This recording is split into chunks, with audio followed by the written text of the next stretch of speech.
It's been very encouraging to be here, and particularly to meet with the chief mediator and his mediation team.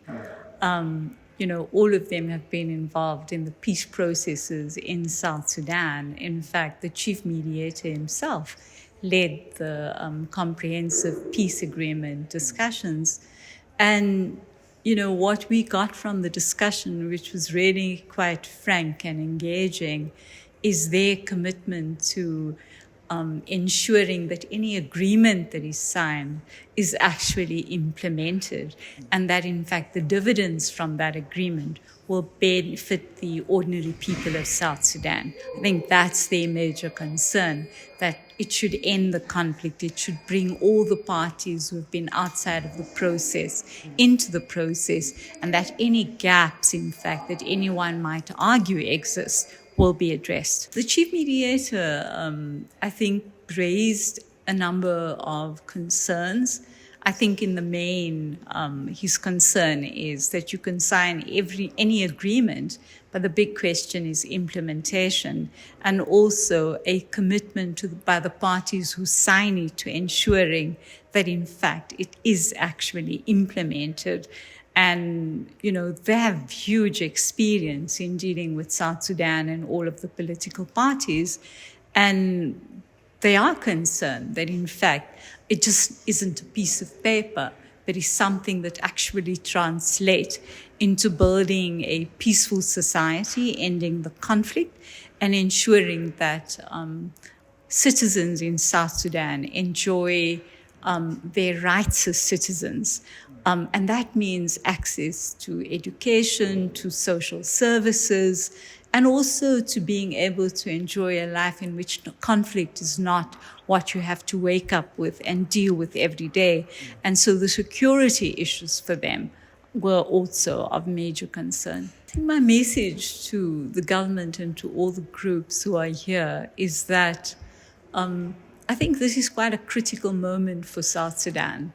Already because of conflicts in the rest of the world, people are not paying so much attention to South Sudan.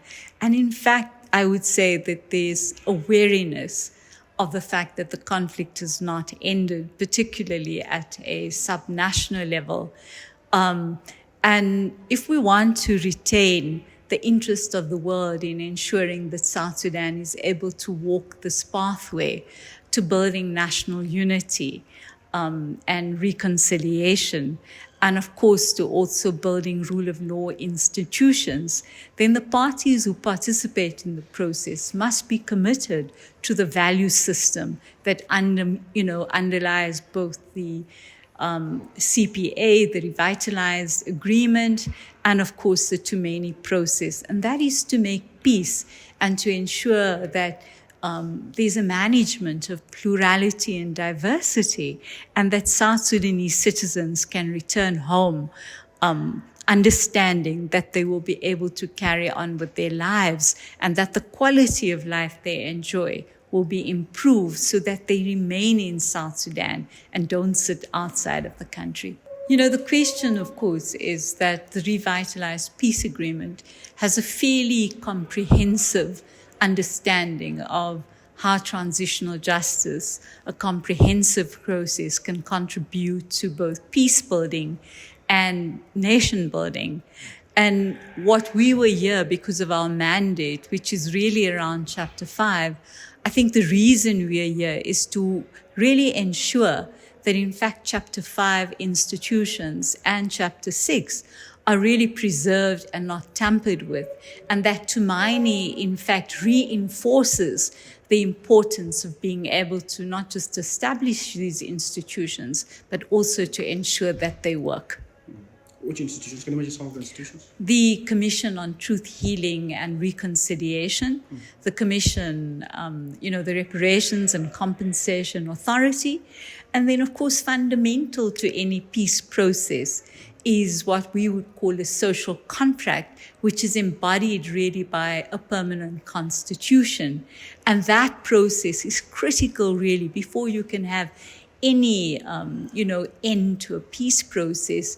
And then, of course, beyond that, the question of a commitment to ensuring that institution building becomes a key feature of the South Sudanese structure, both in terms of governance and accountability. And that's where, you have an excellent report that was prepared by two judges, one from Uganda and Kenya, around the question of the judicial system in South Sudan. And they give one quite a macro view of what is wrong and also what needs to happen. And I would want to see that, in fact, any process that goes forward takes into account that it's really important to provide a roadmap for that question of judicial reform as well.